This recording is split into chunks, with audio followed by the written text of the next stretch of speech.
ಆತ್ಮೀಯರೇ, ಸಂಘರ್ಷ ನ್ಯೂಸ್ಗೆ ಹಾರ್ದಿಕವಾದಂತಹ ಸ್ವಾಗತ. ಇವತ್ತು ಭಾರತ ದೇಶದಲ್ಲಿ ಒಂದು ಹೃದಯ ಸ್ಪರ್ಶೀಯ ಘಟನೆ ನಡೆದಿದೆ ನೋಡಿ. ಏನು ಮಾಜಿ ಮುಖ್ಯಮಂತ್ರಿಗಳಾಗಿರ್ತಕ್ಕಂಥ ಅಖಿಲೇಶ್ ಯಾದವ್ ಅವರು ಮಮತಾ ಬ್ಯಾನರ್ಜಿ ಅವರು ಏನು ಇರ್ತಾರೆ ಅವರಿಗೆ ಭೇಟಿಯಾಗಿ ಅವರ ಮನೆಗೆ ಹೋಗಿ ನೀವು ಸೋತಿಲ್ಲ ಗೆದ್ದಿದ್ದೀರಿ, ಹೆದರಬೇಡಿ ಅನ್ನುವಂತಹ ಧೈರ್ಯವನ್ನು ತುಂಬಿದ್ದಾರೆ. ಮಮತಾ ಬ್ಯಾನರ್ಜಿ ಅವರು 3 ಬಾರಿ CM ಆಗಿದ್ದಂಥವರು. 2011ರಲ್ಲಿ, 2016ರಲ್ಲಿ, 2021ರಲ್ಲಿ ಸತತವಾಗಿ CM ಆಗಿರ್ತಕ್ಕಂತಹ ಮಮತಾ ಬ್ಯಾನರ್ಜಿ ಅವರ ಮನೆಗೆ ಇಂದು ಅಖಿಲೇಶ್ ಯಾದವ್ ಅವರು ಭೇಟಿಯಾಗ್ತಾರೆ. ಅಖಿಲೇಶ್ ಯಾದವ್ ಅವರು ಕೂಡ ಒಂದು ಬಾರಿ ಮುಖ್ಯಮಂತ್ರಿ ಆದವರು. 15 ಮಾರ್ಚ್ 2025ರಿಂದ 19 ಮಾರ್ಚ್ 2017ರವರೆಗೆ ಮುಖ್ಯಮಂತ್ರಿ ಆದವರು, 5 ಬಾರಿ MP ಆದವರು, 2 ಬಾರಿ MLA ಆದವರು. ಇಂತಹ ಒಂದು ನಾಯಕ ಇಂದು ಮಮತಾ ಬ್ಯಾನರ್ಜಿ ಅವರಿಗೆ ಭೇಟಿಯಾಗ್ತಾರೆ.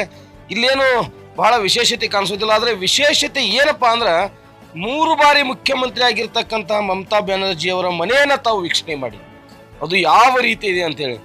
ಇವತ್ತು 1 ಬಾರಿ MLA ಆಗಿರ್ತಕ್ಕಂಥವರು ಸಾವಿರಾರು ಕೋಟಿ, ನೂರಾರು ಕೋಟಿ ಗಳಿಸುವಂಥ ಸಂದರ್ಭದಲ್ಲಿ ಇಂತಹ ಒಂದು 3 ಬಾರಿ ಮುಖ್ಯಮಂತ್ರಿ ಆಗಿರ್ತಕ್ಕಂತಹ ಮಮತಾ ಬ್ಯಾನರ್ಜಿ ಅವರು ಒಂದು ಸಾಧಾರಣ ಮನೆಯಲ್ಲಿ ಇರ್ತಾರೆ ಅಂದರೆ ಇದು ಎಂತಹ ಆಶ್ಚರ್ಯ, ಅಥವಾ ಇಂತಹ ನಾಯಕರಿಗೆ ನಾವು ಯಾಕೆ ಓಟ್ ಹಾಕಲಿಲ್ಲ ಅನ್ನುವಂಥದ್ದು ಇಲ್ಲಿ ನಮಗೆ ಒಂದು ರೀತಿಯ ಇರಿಸು ಮುರಿಸಾಗ್ತದೆ. ಇವರಿಗೆ ಯಾವುದೇ ರೀತಿಯಾಗಿರ್ತಕ್ಕಂಥ ಆಸ್ತಿಗಳಿಲ್ಲ, ಹೊಲ ಮನೆ ಕಾರ್, ಸ್ವಂತ ಕಾರ್ ಕೂಡ ಇಲ್ಲ.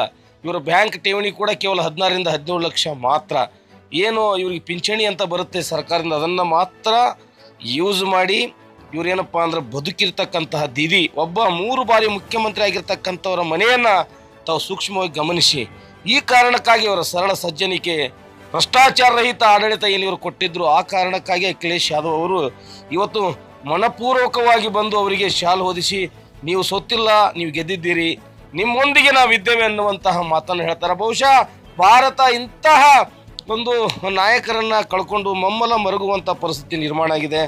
ಒಂದು ಕಡೆ ಮನೋವಾದಿಗಳ ಏನೊಂದು ದುಸ್ಸಾಹಸ ಹೆಚ್ಚಾಗ್ತಾ ಇದ್ರೆ, ಒಂದು ಕಡೆ ಇಂತಹ ಒಬ್ಬ ಚಾಣಾಕ್ಷ ಮಹಿಳೆ, ಇಂತಹ ಒಬ್ಬ ನಿಸ್ವಾರ್ಥ ಸೇವೆ ಮಾಡುವಂಥ ಮಹಿಳೆ, ಯಾವುದೇ ರೀತಿಯಾಗಿರ್ತಕ್ಕಂತಹ ತನ್ನ ಅಧಿಕಾರ ಆಡಳಿತದಲ್ಲಿ ಯಾವುದೇ ಲೋಪದೋಷಗಳನ್ನು ಮಾಡದೆ, ಯಾವುದೇ ಭ್ರಷ್ಟಾಚಾರವನ್ನು ಮಾಡದೆ ಸಂಪೂರ್ಣವಾಗಿ ನಿಯಂತ್ರಣ ಹೊಂದಿರತಕ್ಕಂತಹ ದಿಟ್ಟ ಮಹಿಳೆ ಮಮತಾ ಬ್ಯಾನರ್ಜಿ ಅವರನ್ನ ಈ ಬಾರಿ ಅಲ್ಲಿನ ಜನ ಕೈ ಬಿಟ್ಟಿದ್ದಾರೆ. ಆದ್ರೆ ಜನ ಆಶೀರ್ವಾದಕ್ಕೆ ನಾವು ತಲೆ ಬಾಗಲೇಬೇಕು. ಆದ್ರೆ ಬಹಳಷ್ಟು ಸಾರ್ವಜನಿಕ ವಲಯದಲ್ಲಿ ಕೇಳಿ ಬರ್ತಿರುವಂಥದ್ದು ದೀದಿಯವರೇ ಸ್ವತಃ ಕಂಪ್ಲೇಂಟ್ ಕೂಡ ಮಾಡಿರುವಂಥದ್ದು, ಏನೋ EVM ಮತ್ತು ಬೇರೆ ಬೇರೆ ರೂಪದಲ್ಲಿ ಅವರಿಗೆ ಈ ಗೆಲುವನ್ನ BJP ಗೆದ್ದಿದೆ ಅನ್ನುವಂಥದ್ದಿದೆ. ಅದು ಕೋರ್ಟ್ನಲ್ಲಿ ಮುಂದೆ ಏನಾಗುತ್ತೆ ಕಾದು ನೋಡೋಣ. ಆದರೂ ಕೂಡ ಇವತ್ತು ಅಖಿಲೇಶ್ ಯಾದವ್ ಅವರ ಈ ಭೇಟಿ ಸೌಜನ್ಯಕ್ಕೆ ಮತ್ತು ಅವರ ಧೈರ್ಯ ತುಂಬುವುದಕ್ಕಾದರೂ ಕೂಡ ಹೃದಯ ಸ್ಪರ್ಶಿ ಮಾತೇನಪ್ಪ ಅಂದ್ರೆ ದೀದಿಯವರ ಮನೆಯನ್ನು ನೋಡಿ ಜನ ನೆಟ್ಟಿಗೆಲ್ಲರೂ ಮಾತನಾಡ್ತಾ ಇದ್ದಾರೆ. ಇಂತಹ ಒಬ್ಬ ದಿಟ್ಟ ಮಹಿಳೆಯನ್ನ ನಾವು ಕಳ್ಕೊಂಡ್ವಾ, ಇಂತಹ ದೀದಿ ಅನ್ನುವಂತಹ ಮುಖ್ಯಮಂತ್ರಿ ದಿಟ್ಟ ಮಹಿಳೆ 3 ಬಾರಿ ಮುಖ್ಯಮಂತ್ರಿ, ಸಾಧಾರಣವಾದಂಥ ಮಾತಲ್ಲ ಇದು. 3 ಬಾರಿ ಮುಖ್ಯಮಂತ್ರಿ ಆಗಿರ್ತಕ್ಕಂತಹ ಮಮತಾ ಬ್ಯಾನರ್ಜಿ ಅವರು ಒಂದು ಸರ್ವೇ ಸಾಧಾರಣವಾಗಿರ್ತಕ್ಕಂಥ ಮನೆಯಲ್ಲಿ ಜೀವನ ಮಾಡ್ತಾರೆ ಅಂದರೆ ಇದು ಬಹಳಷ್ಟು ನಾವೆಲ್ಲರೂ ಕೂಡ ಭಾರತೀಯರು ಮೆಚ್ಚುಗೆ ಹೆಮ್ಮೆ ಪಡುವಂಥ ವಿಷಯ. ಯಾಕಂದ್ರೆ ಇವರು ಯಾವುದೇ ರೀತಿಯ ಭ್ರಷ್ಟಾಚಾರದಲ್ಲಿ ಮುಳುಗಿಲ್ಲ ಅನ್ನೋದಕ್ಕೆ ಇದು ಸಾಕ್ಷಿ ಆಗ್ತದೆ. ಆದ್ರೆ ರಾಜಕೀಯ ಅಂದರೆ ಪರ ವಿರೋಧ ಇದ್ದೇ ಇರ್ತದೆ. ಯಾರು ಏನೇ ಹೇಳಿದ್ರು ಕೂಡ ಇವತ್ತು ಸೌಜನ್ಯಕ್ಕಾಗಿ, ಧೈರ್ಯ ತುಂಬುವುದಕ್ಕಾಗಿ ಭೇಟಿಯಾಗಿರ್ತಕ್ಕಂತಹ ಮಾಜಿ ಮುಖ್ಯಮಂತ್ರಿಗಳು ಅಖಿಲೇಶ್ ಯಾದವ್ ಅವರು ಮಮತಾ ಬ್ಯಾನರ್ಜಿ ಅವರಿಗೆ ಭೇಟಿಯಾಗಿ ನೀವು ಸೋತಿಲ್ಲ ಗೆದ್ದಿದ್ದೀರಿ, ಹೆದರಬೇಡಿ, ನಾವು ನಿಮ್ಮೊಂದಿಗಿದ್ದೇವೆ, ನಿಮ್ಮಂತಹ ನಾಯಕರು ಭಾರತ ದೇಶಕ್ಕೆ ಅವಶ್ಯಕ ಅನ್ನುವಂತಹ ಒಂದು ಸಂದೇಶವನ್ನು ಸಾರಿದ್ದಾರೆ. ಇದನ್ನ ನೋಡಿ ತುಂಬಾ ಖುಷಿ ಆಯಿತು, ತುಂಬಾ ಸಂತಸವಾಯಿತು. ನಿರಂತರ ಸುದ್ದಿಗಳಿಗಾಗಿ ನೋಡ್ತಾ ಇರಿ ಸಂಘರ್ಷ ನ್ಯೂಸ್ ಕರ್ನಾಟಕ.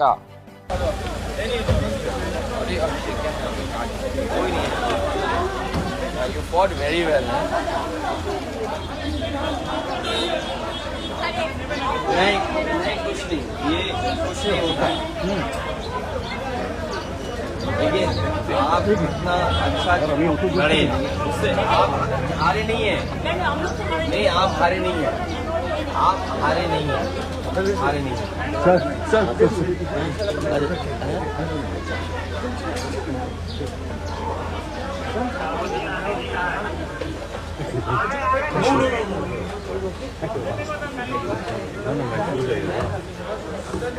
No.